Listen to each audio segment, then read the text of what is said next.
Minash-shaytanir-rajim. Bismillahir-rahmanir-rahim. Frères et sœurs en islam, chers téléspectateurs, assalamu alaikum wa rahmatullahi ta'ala wa barakatuh. Bienvenue dans ce numéro de Écho de l'Islam. Aujourd'hui, Écho va parler des récompenses divines. Vous savez, comme moi, que la récompense n'est pas seulement que positive, elle peut être aussi négative. Comment le métaphysicien comprend-il la récompense divine? Quand Dieu châtie l'homme, quand Dieu récompense positivement l'homme, quel est le mécanisme selon le métaphysicien pour que ces deux récompenses puissent prendre corps? J'ai avec moi El-Mansur Gorson. Je salue tous les musulmans qui nous suivent en ce moment. Je disais que nous allons parler des récompenses divines. En tant que métaphysicien, comment comprenez-vous, puisque l'être divin, Allah, il n'est pas matériel. On n'arrive pas à l'appréhender. Il nous parle de ces récompenses. Les récompenses positives comme les récompenses négatives. L'homme, dans sa nature, aime les récompenses. Il aime que lorsqu'il pose un acte, on le félicite. Lorsqu'il agit mal, il y a déjà en lui l'idée ou la peur qu'il va recevoir une punition. Il faut dire que c'est cette façon de concevoir de l'homme qui est perçue dans la lecture que l'on fait des écrits coraniques. Parce qu'il ne faut pas oublier une chose. Le Coran parle et s'exprime, mais avec des mots humains. C'est quelque chose de très important. Les mots sont compris par les hommes et c'est les hommes qui les utilisent. Maintenant, la question est, comment est-ce que Dieu, Allah, qui lui est au-delà des mots et du langage, comment est-ce qu'il exprime ce que nous on peut comprendre par récompense positive ou récompense négative? Allah fonctionne uniquement en termes de valeur universelle. Quand je dis valeur universelle, la punition telle qu'on le conçoit dans le monde physique n'est pas une valeur universelle dans le sens de valeur universelle de Dieu. Récompense dans le sens de j'ai bien respecté les lois et puis j'ai gagné une maison. C'est pas comme ça que c'est perçu également en termes de valeur chez Dieu.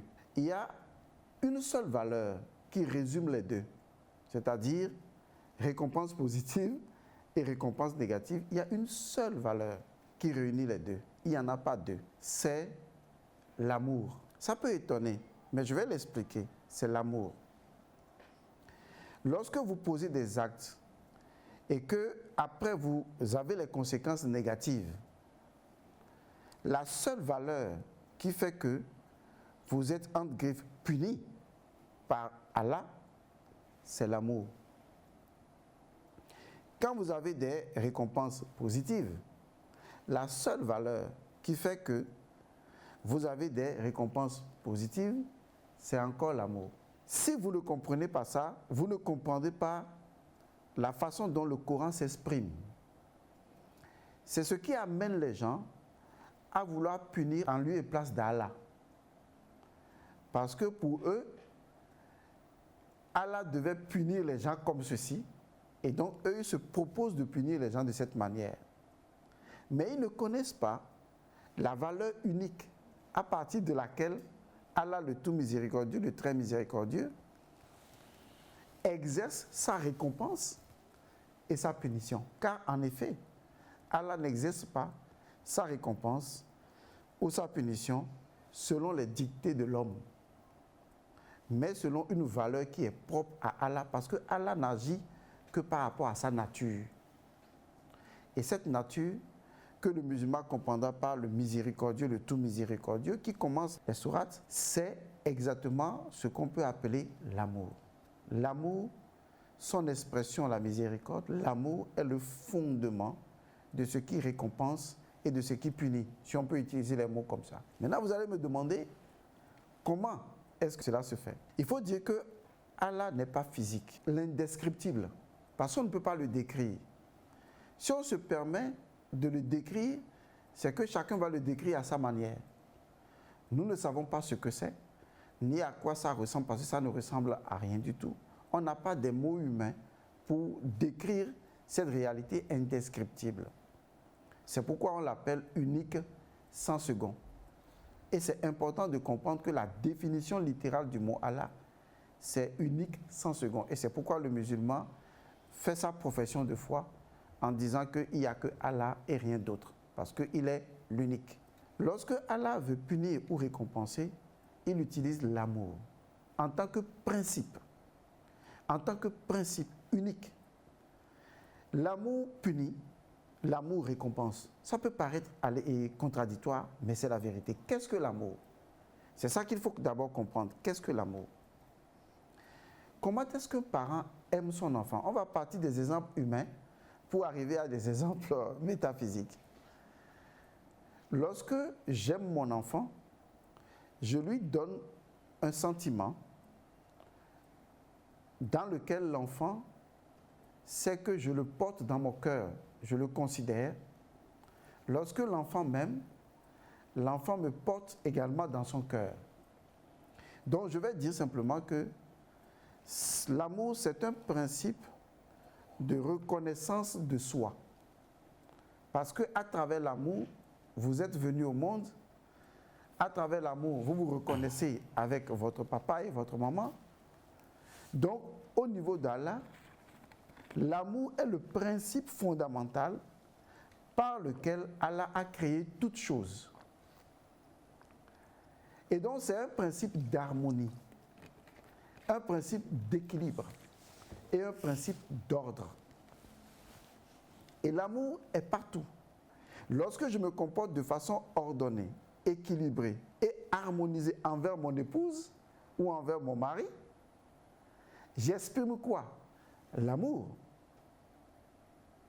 Et elle fait pareil avec moi. C'est ce qu'on appelle l'amour. Parce que l'amour, quand j'aime mon enfant, ça crée l'équilibre dans la famille, l'ordre et l'harmonie. Quand j'aime ma femme et mon mari, c'est pareil. Quand j'aime mon boulot, vous voyez, il y a de l'ordre, il y a de l'équilibre, il y a de l'harmonie. Mais qu'est-ce qui se passe quand je n'aime pas mon boulot? Il y a le désordre, il y a le déséquilibre, il y a la disharmonie. Lorsque je crée le désordre, le déséquilibre, la disharmonie, ce sont des choses que je crée. Je suis dans ma maison, je crée le désordre, je crée le déséquilibre, je crée la disharmonie. La première personne qui vit ce déséquilibre-là, cette disharmonie, ce désordre, c'est qui? C'est moi. C'est moi. Je suis alors en ordre avec mon désordre. Je suis en équilibre avec mon déséquilibre. Je suis en harmonie avec ma disharmonie. Dans les deux cas, l'amour est présent. Puisque l'amour est ce lien indissociable qui me met en ordre, en équilibre, en harmonie avec moi-même dans ce que je pense, dans ce que je sens et dans ce que je fais. Il faut que les gens comprennent ça. Parce que si on ne comprend pas, on va penser que Dieu punit les gens de façon aléatoire. Non. Les punitions divines, comme les récompenses divines, procèdent toutes les deux de l'amour divin. Et ça exprime le fait que chacun est en ordre, en équilibre et en harmonie avec ce qu'il fait. S'il produit de la méchanceté, il est obligé d'être en accord avec cette méchanceté-là. S'il produit de la corruption, s'il produit de l'impureté, du désordre, du mensonge, tout ce qu'il produit, c'est un désaccord. Mais qui est en accord avec qui? Avec lui-même. Demain, qu'est-ce qui va se produire? Il va commencer à avoir les conséquences de ce qu'il avait posé.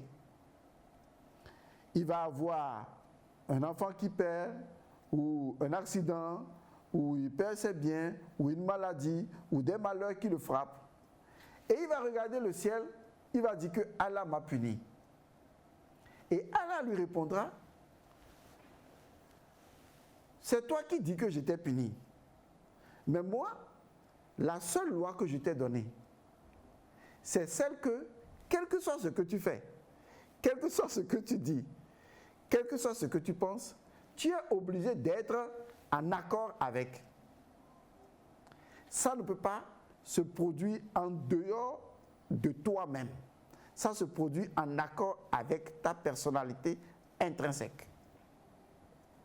Et donc l'individu se rend compte que ce qu'il reçoit comme punition n'est que la juste proportion des actes que lui-même il a posés, des mensonges qu'il a entretenus au fond de lui, même quand il lit le Coran ou quand il fait ses prières, et il réalise que les récompenses d'Allah qui sondent les cœurs sont justement les bonnes récompenses de ce qu'il a entretenu en harmonie avec lui-même.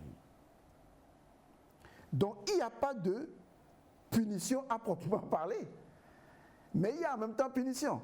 Il n'y a pas de récompense à proprement parler, mais il y a en même temps récompense, en ce sens que chacun récolte ce qu'il a semé, parce que c'est ce que la loi de l'amour dit. Quand vous semez le maïs, vous récoltez le maïs. Quand vous récoltez le maïs, vous êtes content. Mais qu'est-ce qui fait que quand vous semez le maïs, vous récoltez le maïs? Quelle est la loi qui fait ça? C'est la loi de l'amour. Parce que c'est l'amour d'Allah qui dit que si vous semez du maïs, vous allez récolter du maïs.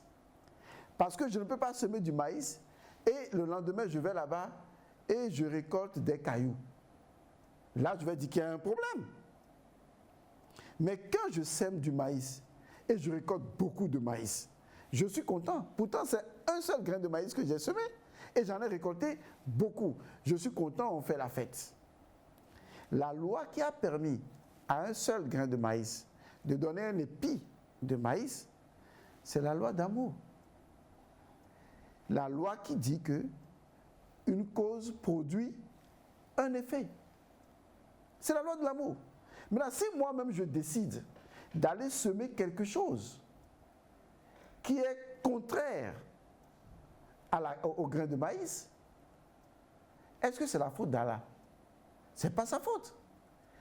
Quelle est la loi qui fera pousser les conséquences désastreuses de ce que j'aurai semé? L'amour. C'est l'amour, c'est la même loi.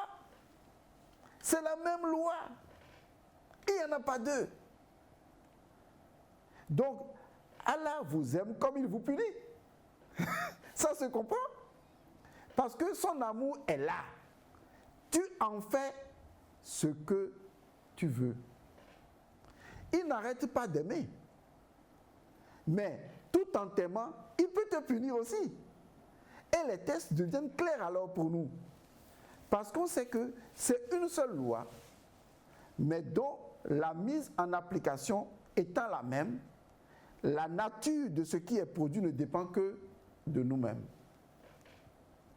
Donc la question, ce n'est pas de savoir est-ce que Allah va me punir. La question est de savoir qu'est-ce que je sème. Je sème quoi tous les jours? Est-ce que je me fais passer pour un bon musulman aux yeux des autres?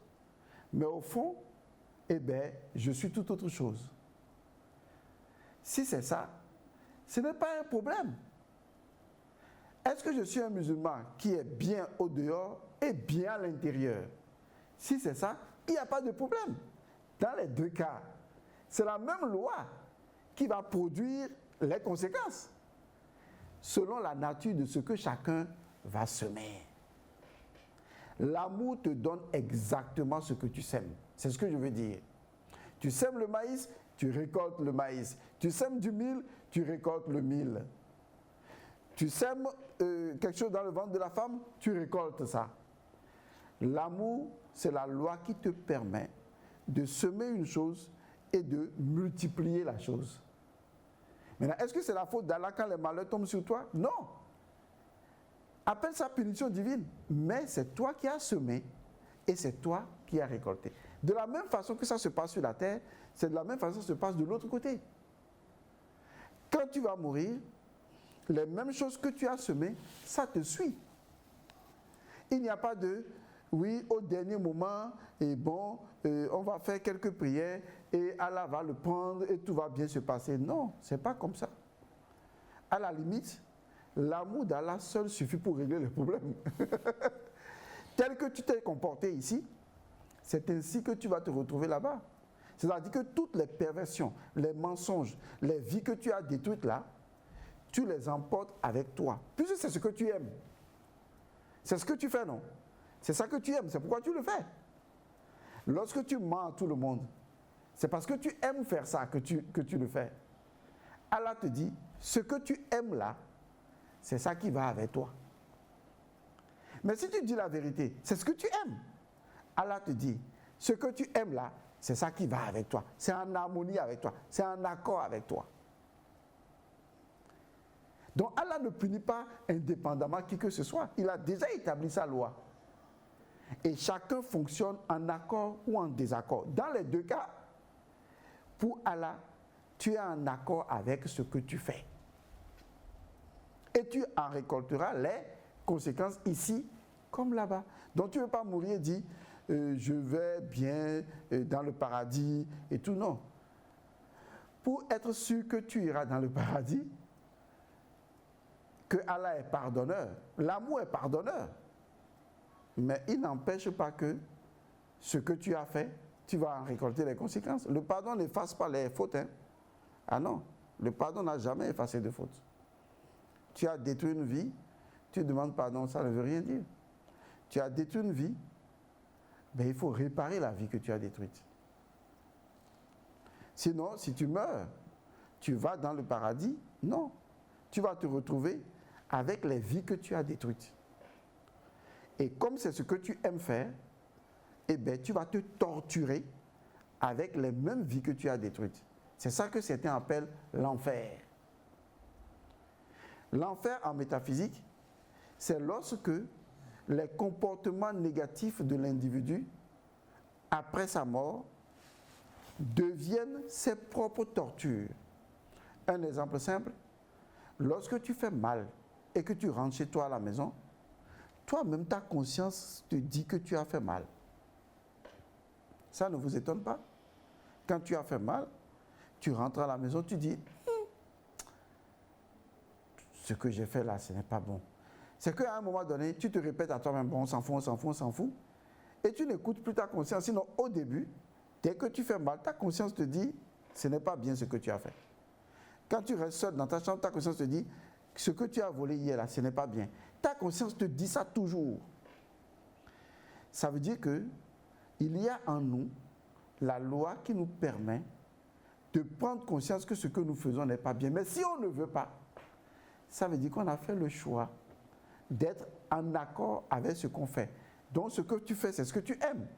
Eh bien, c'est ce que tu vas être en train de récolter. Donc c'est ce que, en métaphysique, on comprend par punition ou récompense, si on oppose les deux.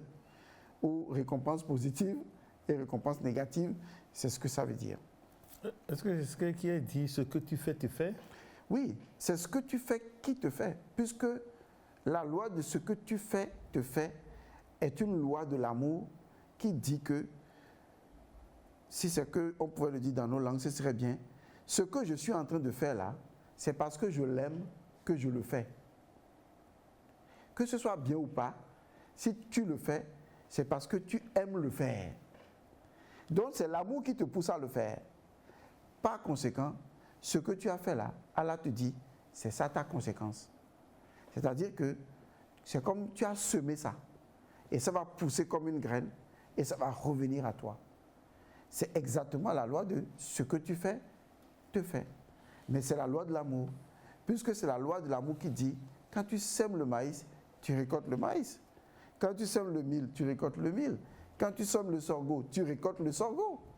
Tu ne vas pas semer le sorgho et récolter du maïs. Ce n'est pas la loi de l'amour, ça. Tu ne vas pas semer du mil et récolter du maïs. Non. Allah dit, ma loi de l'amour, c'est que ce que tu sèmes, tu le récoltes. Et quand tu as regardé ça, tu es content. Tu vas labourer, tu sèmes et tu récoltes. Tu fais des enfants. Quand du ventre de ta femme, et ce n'est pas des carottes qui sortent, tu es contente. Parce que tu sais que tu es un être humain. Tu as fait l'amour avec ta femme, tu as laissé quelque chose d'être humain. Donc tu es content que ce qui va sortir, c'est un être humain. Et donc c'est l'amour ça. Mais imaginons que tu vas là-bas et que le lendemain ta femme veut sortir quelque chose et elle va te sortir des carottes et des lièvres. Mais ça veut dire qu'il y a quelque chose qui ne va pas. Donc la loi de l'amour, c'est ce que tu sèmes, c'est exactement ça que tu les récoltes. C'est ce que tu donnes que tu reçois. Si tu veux avoir des conséquences positives ou des récompenses positives, la seule chose à faire, c'est de donner ce que tu veux qu'on te donne. Si tu veux recevoir l'amour, l'attention, la tendresse, le bien dans le paradis, c'est ça que tu dois semer. En fait, il faut comprendre que quand vous agissez bien, ce n'est pas pour les autres que vous agissez bien. Parce que les gens, quand ils agissent bien, ils se comportent comme si c'est pour les autres qu'ils agissent bien. Non. Quand on agit bien, c'est parce qu'on est en train de semer quelque chose dans sa propre existence. Chaque acte que nous posons, c'est une semence dans notre existence. Nous sommes un champ dans lequel nous semons des choses au quotidien. Et c'est l'ensemble de ces choses que nous semons qui deviendra notre paradis. Donc la question que les gens doivent se poser est, qu'est-ce que je sème au quotidien dans mon champ de vie? Parce que si je veux récolter du beignet ou de ceci ou de ceci ou de ça, qui constitue mon paradis, c'est ça qu'au quotidien, je dois semer dans mon champ de vie. Mais si je ne sème pas ça, un miracle ne peut pas me sauver. La preuve, dans notre existence au quotidien déjà, de façon juridico-judiciaire, quand tu agis mal, on te punit, on t'emprisonne, on te prive de ta liberté. Ça veut dire que exactement, Dieu a établi sa loi, ce que tu fais te fait, de telle sorte que dans ton champ, si tu as semé des choses de nuisance, lorsque tu vas te réveiller un matin pour récolter, tu ne vas pas récolter ce que tu n'as pas semé. Tu ne vas récolter que tout ce que tu as semé dans ton champ. Et ça sera ton paradis si c'est des bonnes choses, ça sera ton enfer si c'est la mauvaise chose. Donc je demande aux gens de semer des valeurs comme la tolérance. C'est important la tolérance. La tolérance même dans la vie de couple. La tolérance religieuse. Parce que personne n'a raison ou tort à propos de Dieu. C'est à Dieu de décider qui a raison ou tort à propos de lui. La tolérance, c'est une valeur extraordinaire et importante dans nos communautés. Dans la vie de couple, elle est également importante, la tolérance.